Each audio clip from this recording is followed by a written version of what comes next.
मित्रों, सबसे पहले तो हम छत्तीसगढ़ के सुकमा में आज लैंडमाइन ब्लास्ट की वजह से बीएसएफ के जवानों की शहादत पर नतमस्तक होकर श्रद्धांजलि देते हैं और साथ ही साथ कल छत्तीसगढ़ में विधानसभा चुनाव का जो पहला चरण संपन्न हुआ है, उसके लिए छत्तीसगढ़ के निवासियों को और छत्तीसगढ़ के लोगों को बधाई देते हैं कि उन्होंने माओवादियों के धमकी, चुनावों में बहिष्कार की घोषणा के बावजूद भी बड़े पैमाने पर अपने मताधिकार का इस्तेमाल किया और इस जनतंत्र के पर्व पर किसी तरह का भी राष्ट्र विरोधी मंसूबा न सफल हो, इसके लिए खुल करके घरों से बाहर निकले और बड़ी संख्या में अपने मताधिकार का इस्तेमाल कर ये साबित कर दिया कि लोकतंत्र की जड़ें भारत में इतनी मजबूत है कि किसी तरह का ऐसा षड्यंत्र और साजिश जो देश और देश के लोकतंत्र के खिलाफ होगा, देश की जनता उसे कभी भी सफल नहीं होने देगी।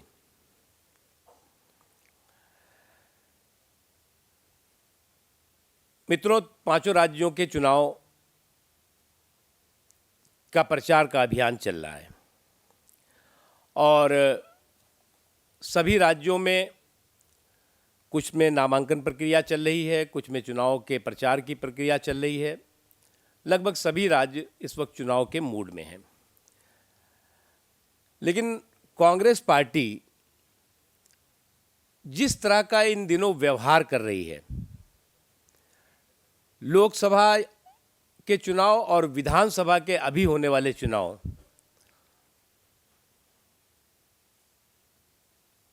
में पराजय के डर से उसे डिप्रेशन का डेंगू हो गया है और हम तो उसको बिना मांगी यही सलाह देंगे कि उस डिप्रेशन के डेंगू के लिए किसी अच्छे हेल्थ केयर सेंटर की तलाश अभी से करना शुरू कर दें, क्योंकि उनके एक मिनिस्टर कहते हैं कि श्री नरेंद्र मोदी कांग्रेस पार्टी के लिए चुनौती हैं। दूसरे मिनिस्टर उसी दिन कहते हैं बिल्कुल चुनौती नहीं है।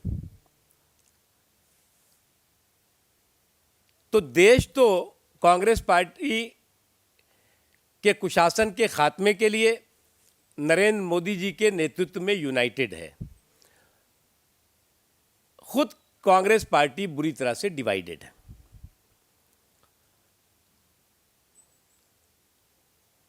दरअसल जो कांग्रेस पार्टी के लिए जो सबसे बड़ी चुनौती है, खुद कांग्रेस पार्टी है। कांग्रेस पार्टी का कुशासन है, कांग्रेस पार्टी का करप्शन है।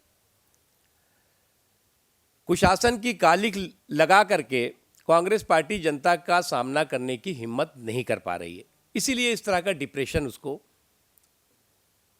उसके अंदर दिखाई पड़ रहा है और इसीलिए हमने कहा कि उसको डिप्रेशन का डेंगू हुआ है। और जिस तरह का माहौल देश में है, इन विधानसभा के चुनाव में भी साफ दिखाई पड़ रहा है, उसमें कांग्रेस पार्टी की जो नकारात्मक राजनीति है, उस नकारात्मक राजनीति की नाकाबंदी शुरू हो गई है। लोग कांग्रेस के करप्शन और कुशासन के खिलाफ क्रांति का लोगों में माहौल है, जिसको कि कांग्रेस पार्टी अगर देख करके भी अनदेखा करना चाहती है तो ये कांग्रेस पार्टी पर निर्भर करता है। उससे भी दुख की बात है कि अगर आप इन राज्यों में जो चुनाव हो रहे हैं, लोकसभा के चुनाव तो इसके बाद होंगे, उनमें श्रीमती सोनिया गांधी जी, श्री राहुल गांधी जी और प्रधानमंत्री श्री मनमोहन सिंह जी। उनके अगर भाषणों को देखें तो एक अजीब सा अजूबा सामने दिखाई पड़ेगा। सोनिया गांधी जी, राहुल जी और मनमोहन सिंह जी के का लगभग मुझे लगता है कि जो स्पीच राइटर है वो लगभग एक है, इसलिए वो बोलते हैं कि मध्य प्रदेश में या छत्तीसगढ़ में जो विकास हुआ है वो विकास उनके महल के खजाने से, उस रियासत को दिए गए पैसे से हुआ है। ऐसा लगता है जैसे कोई राजा बोल रहा है, महारानी बोल रही हैं, युवराज बोल रहा है, और ये देश को संदेश दे रहा है कि हमारे राजमहल से उस रियासत को पैसा गया और इसलिए उस रियासत ने विकास किया। क्योंकि आपके पास कहने को ये नहीं है कि छत्तीसगढ़ ने विकास नहीं किया, आपके पास ये भी कहने को नहीं है कि मध्य प्रदेश ने विकास नहीं किया। इसलिए आप उस विकास जो हुआ है उसका श्रेय लेने के लिए अहंकार से भर करके और राजा महाराजा, रानी महारानी की तरह लोगों को संदेश देने की कोशिश कर रहे हैं। बेहतर होता कि कांग्रेस पार्टी और कांग्रेस के जो अन्य नेता हैं वो इस तरह से तानाशाही और अहंकारी भाषा के बजाय देश को अपनी सरकार का लेखा जोखा देते। वो बताते कि इस देश में आर्थिक मंदी क्यों आई, देश में ये बताते कि आज देश के लोग इस तंगी में क्यों खड़े हुए हैं। महंगाई, बेरोजगारी, भ्रष्टाचार, एक लंबी लिस्ट है। और ये भी बताते कि जो जनधन का खजाना है उस जनधन के खजाने की लूट को 100% छूट क्यों दी गई। इस सब बताने के बजाय उन्होंने बेतुके और तर्कहीन भाषणों के माध्यम से जो कुछ बची खुची कांग्रेस की साख है उसको भी ध्वस्त कर रहे हैं। अब हम तो बिना मांगी सलाह इतनी ही दे सकते हैं कि कम से कम वो अपना स्पीच राइटर चेंज कर लें, तो कम से कम उनको जो है वो ज़मीन की सच्चाई नज़र आएगी कि ज़मीन में क्या है और वो बोल क्या रहे हैं। मित्रों, हमने जैसा कहा कि हमारा जो चुनाव का अभियान है वो चल रहा है और भारतीय जनता पार्टी के समस्त वरिष्ठ लीडर, जिसमें कि आडवाणी जी हैं, राजनाथ सिंह जी हैं, जोशी जी हैं, मोदी जी हैं, सुषमा जी हैं, अरुण जी हैं, सभी जितने वरिष्ठ लीडर हैं वो अलग अलग राज्यों में चुनाव अभियान में हिस्सेदारी कर रहे हैं।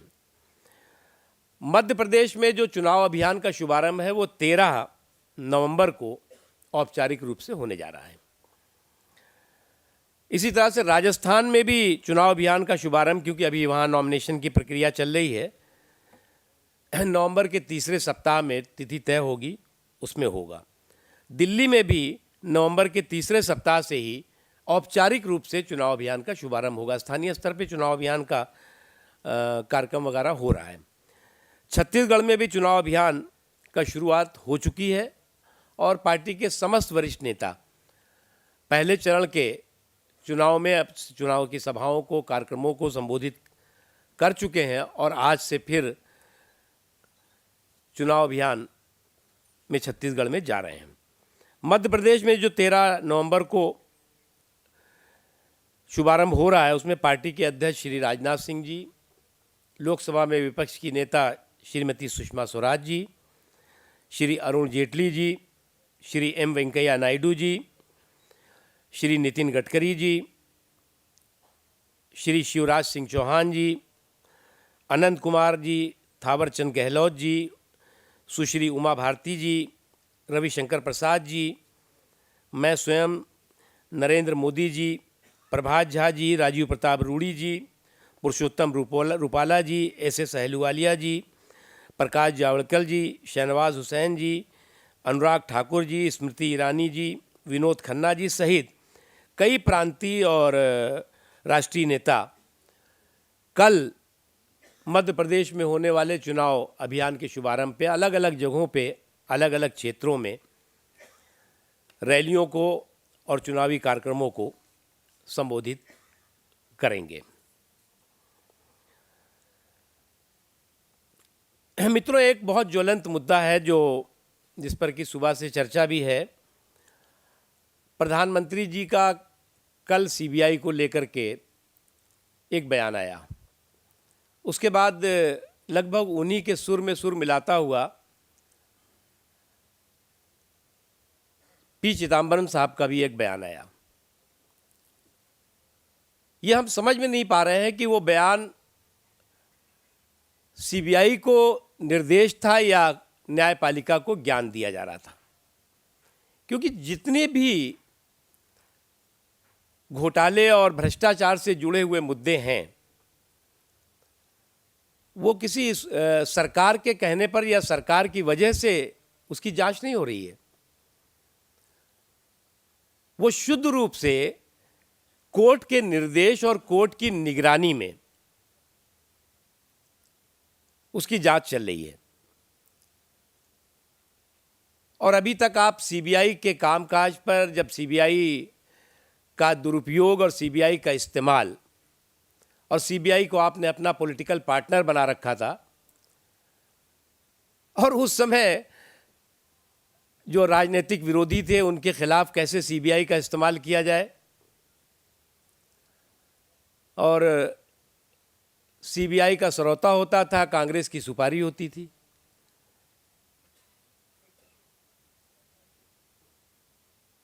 कांग्रेस जो सुपारी देती थी, सीबीआई उसको सरौते से आगे काम करती थी। तब आपको सीबीआई का अधिकार और सीबीआई के क्षेत्र के क्या ज्ञान नहीं था। जब इस समय आपको याद आया, जब आप सीबीआई को अपना पॉलिटिकल पार्टनर बना करके राजनीतिक विरोधियों पर उसका इस्तेमाल कर रहे थे, तब आपको सीबीआई के अधिकारों का और क्षेत्र का और सीमाओं का याद नहीं आया। अपने आप में ये बहुत बौखलाहट और हताशा और निराशा का बयान है, और कहीं ना कहीं कांग्रेस की और इस सरकार की तानाशाही मानसिकता को दर्शाता है। आप पहले तो देश में आर्थिक मंदी के रास्ते पर ले गए, अब जनतंत्र की बंदी के रास्ते पे ले जाना चाहते हैं। आपने कहा कि साहब मीडिया वो दिखाएगा, वो लिखेगा जो हम चाहेंगे। ओपिनियन पोल बिल्कुल नहीं हो सकता, और भी पता नहीं क्या क्या आप दिशा निर्देश दे सकते हैं कल को, अगर आप कहीं गलती से सरकार में कुछ दिन और रह गए। तो प्रधानमंत्री जी का बयान और चिदम्बरम साहब का बयान खुद अपने आप में कंट्राडिक्टी है। कहीं ना कहीं ये मैसेज देने की कोशिश हो रही है कि ये सरकार सीधे तौर से तानाशाही के रास्ते पर जा रही है। क्योंकि जिस समय आप विपक्षियों पर हमला होता था, विपक्षी पार्टियों के कुछ नेताओं के खिलाफ सीबीआई का इस्तेमाल होता था, तो उस समय आपको याद नहीं आता था कि बिना सबूत के, बिना गुनाह साबित किए हुए गुनाहगार नहीं कहा जा सकता। अब आपको कैसे याद आ रहा है, जब कोर्ट के निर्देश पर सीबीआई मजबूरन अपना शिकंजा प्रधानमंत्री के तक पहुंचा रही है, उनके मंत्रियों तक पहुंचा रही है। तो इसलिए आप सीबीआई की स्वायत्तता की, इससे पहले आप सीवीसी, सीएजी के बारे में भी आज कहा गया, क्योंकि सीएजी को आप जो है वो कांग्रेस की सुपारी का सरौता नहीं बना पाए, इसलिए आप सीएजी के खिलाफ बहुत बोलने लगे थे उस समय भी। तो ये शुद्ध रूप से तानाशाही मानसिकता का प्रतीक है।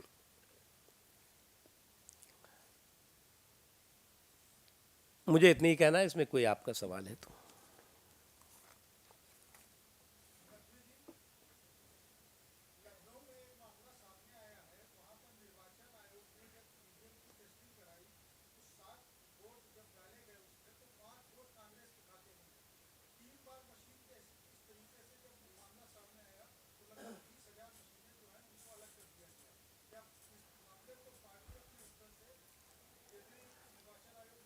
देखिए, बहुत बार से ईवीएम के बारे में बहुत बार अलग अलग जो एक्सपर्ट्स हैं वो अपने अपने रिप्रेजेंटेशन लेके आते हैं।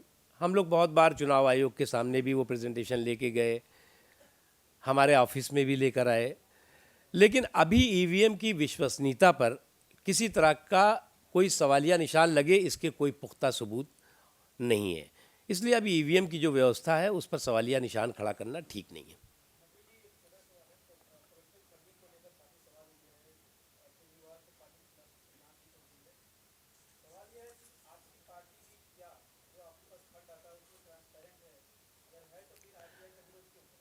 मुझे तो सबसे महत्वपूर्ण बात लगती है कि ये फंडिंग का फंडा है या फिक्सिंग है, क्योंकि ये सरकार अगर अवैध तरीके से इतनी बड़ी तादाद में विदेश से रकम आ गई और ये सरकार पूरी तरह से अनभिज्ञ रही, उसकी जानकारी में नहीं आई ये बात, और अब अचानक होम मिनिस्टर का बयान आता है कि हम जांच करेंगे, हालांकि जांच में अभी समय लगेगा। क्योंकि कांग्रेस पार्टी तो एक बहुत चालाक पार्टी है। पहले ये भारतीय जनता पार्टी के खिलाफ वोटों को काटने के लिए कैंडिडेट को स्पॉन्सर करती थी, पार्टी प्रत्याशियों को स्पॉन्सर करती थी, अब पूरी की पूरी पार्टी को ही स्पॉन्सर कर दिया। और ये जो सारी की सारी फंडिंग के फंडे की फिक्सिंग है, उसके पीछे कहीं ना कहीं कांग्रेस की ऐसी ही मानसिकता है। अरे भैया, आपके रहते हुए आपकी जानकारी में ये सब कैसे हुआ? इसका मतलब कोई भी राष्ट्रद्रोही गतिविधियों में शामिल व्यक्ति होगा और इस तरह से फंडिंग आती रहेगी और आप कुछ नहीं करेंगे और बाद में कहेंगे इसकी जांच होगी, तो ये अपने आप में बहुत खतरनाक बात है। उसके लिए रिस्पॉन्सिबिलिटी फिक्स होनी चाहिए। अगर गलत तरीके से फंडिंग हुई है और फंडिंग आई है विदेशों से। लेकिन उससे भी महत्वपूर्ण हम इसका राजनीतिक कारण देखते हैं। कोशिश ये हो रही है कि दिल्ली में चुनाव दिखाया जाए कि कांग्रेस और कांग्रेस की खुद की प्रॉक्सी पार्टी।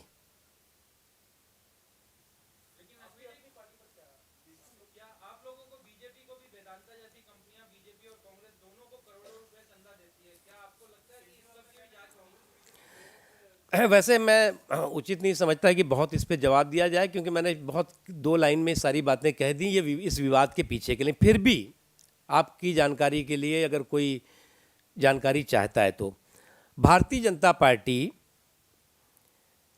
जिसके कि 1,50,00,000 सदस्य हैं, जो सदस्य 5 रुपया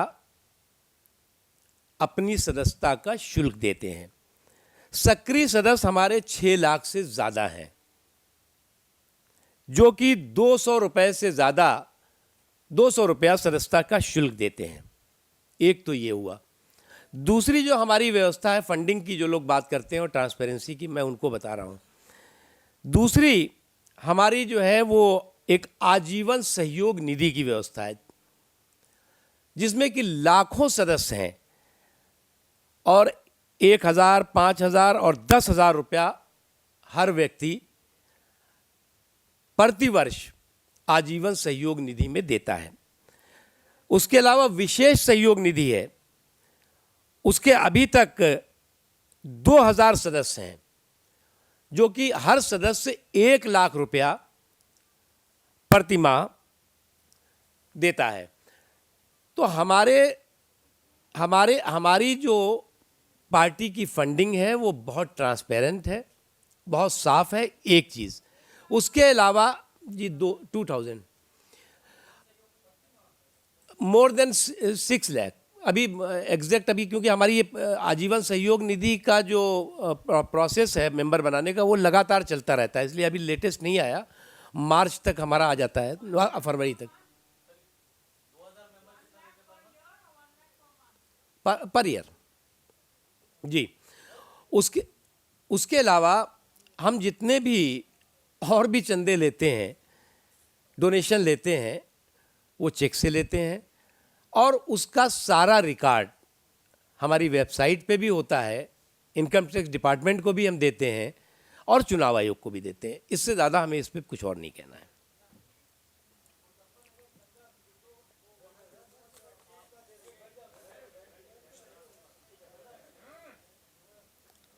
जी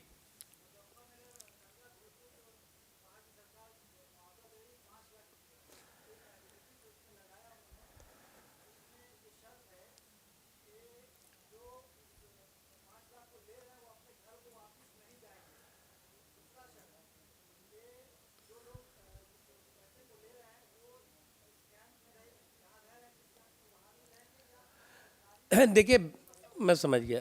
जो बिहार में श्री नरेंद्र मोदी जी की रैली के बाद कांग्रेस पार्टी और जनता दल यू की जुगलबंदी, नई जुगलबंदी शुरू हुई है, वो अपने आप में बहुत चिंता की बात है।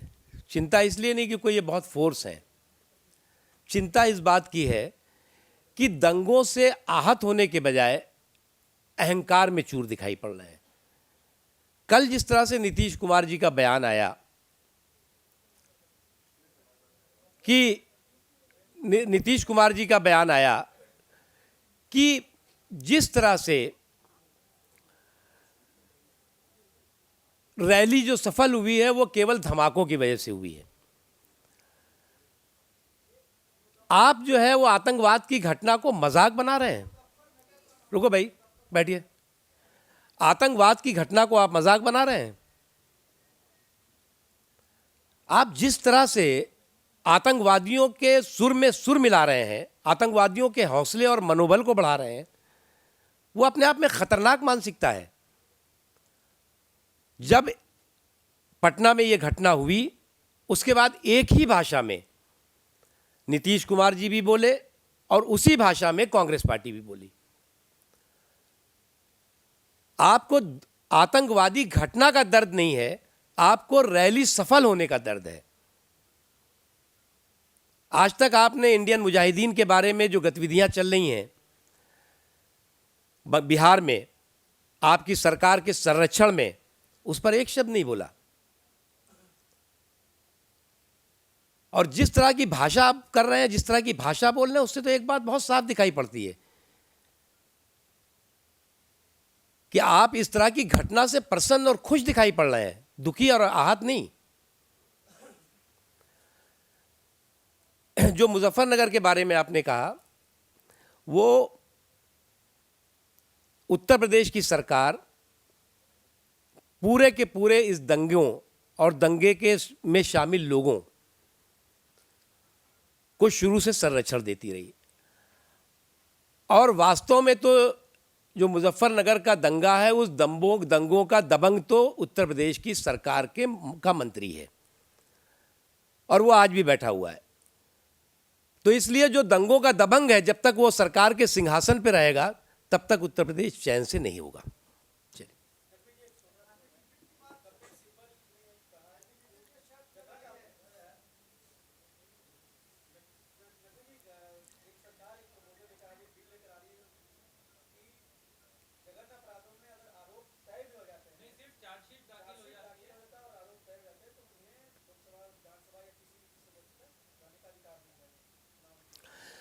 देखिए, पहली बात तो ये कि लोकपाल के मामले में जिस तरह से इस सरकार ने किया, judicial reform, police reform, administrative reform, electoral reform, ये सारे ऐसे मुद्दे थे जिनको सरकार को प्रायोरिटी पर, प्राथमिकता के आधार पर आगे बढ़ाना चाहिए था। बिल्कुल नहीं बढ़ाया, बल्कि उसको ठंडे बस्ते में डाल के रखा। अब जो है इनको मालूम है कि कुछ दिनों के बाद इनकी ज़मीन खिसक रही है, तो उसके बाद ये नए नए आदर्श और नए नए हाई मॉरल ग्राउंड की बातें करेंगे। फिर भी ये संसद के सामने किस तरह का प्रस्ताव लेके आएंगे, किस तरह का मसौदा लेके आएंगे, क्या ड्राफ्ट होगा देखेंगे। उसके बाद जो कुछ उनका ड्राफ्ट होगा उसके बाद कहेंगे। जी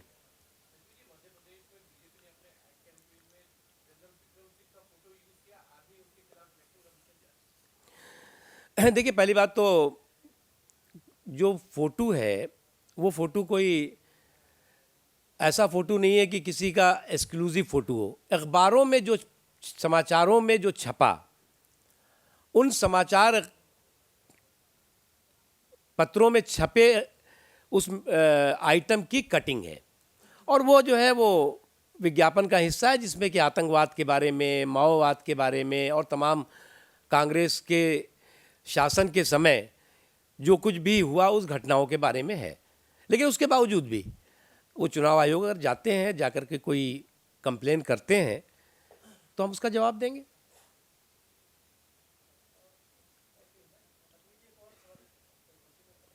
हाँ बताइए भाई।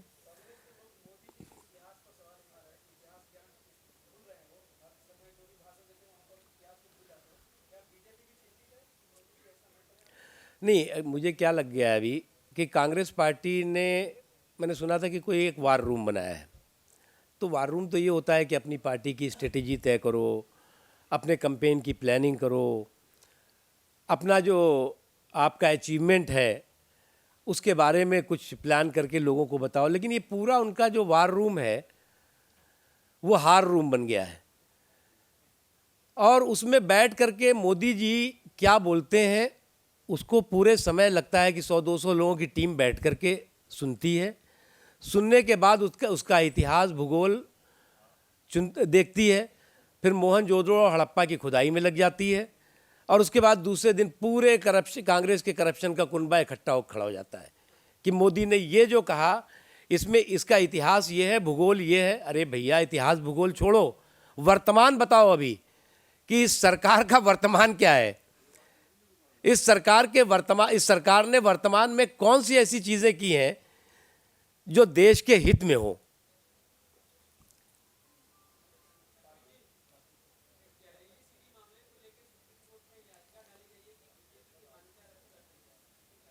कौन सी जहरीली?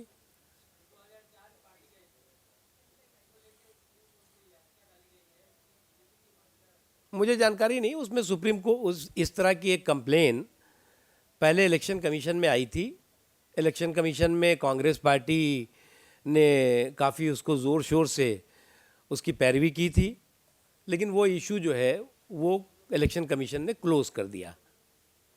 सुप्रीम कोर्ट में कोई होगा तो उसका देखेंगे।